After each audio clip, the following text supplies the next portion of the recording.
Hello,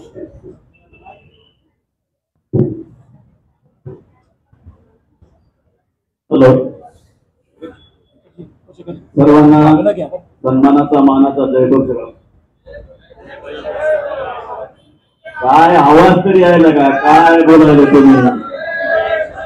काय मजा आली नाही? जय परशुराम, जय परशुराम.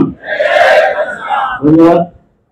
आदरणीय आमचे मोठे भाऊ संजयजी बेडेकर इथे आलेले आहेत, प्रशांतजी खेर आहेत, मंदारजी गडे आणि संतोष वैद्य यांनी अतिशय चांगला उपक्रम तयार केलेला आहे. त्याच्यासोबत राहुल वाले शास्त्री, मनीष गुरुजी, अतुल जोशी, उमेश जोशी, शेखर, जयश्री घाटेताई, गोंदेकरताई, अर्चना जोशी, ऋता वर्दे, आरती कानवर, रोहिणी ढोले, अशिलेश उपासनी, कांगणेताई, तसेच युवा अध्यक्ष आपले अश्विन इनामदार, त्यांच्यासोबत आलेले योगेश, गणेश जोशी, केतकीताई कुलकर्णी, पल्लवी गाडगे, सर्व दुरून आलेले पुरोहित व सर्व पुरुष महिला यांच्यासाठी एकदा जोरदार टाळ्या वाजवा.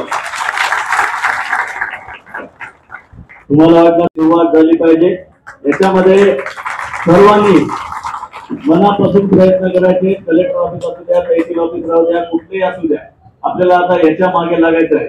आपल्याला दुसरी गोष्ट अशी आहे की आपल्याला पेन्शन योजना आहे, पुरोहितांना मानधन पण नाहीये आणि वयस्कर पुरोहितांचे खूप अवघड प्रॉब्लेम्स आहेत. आपल्याला यासाठी पुरोहितांकडे लक्ष देणं अतिशय गरजेचं आहे.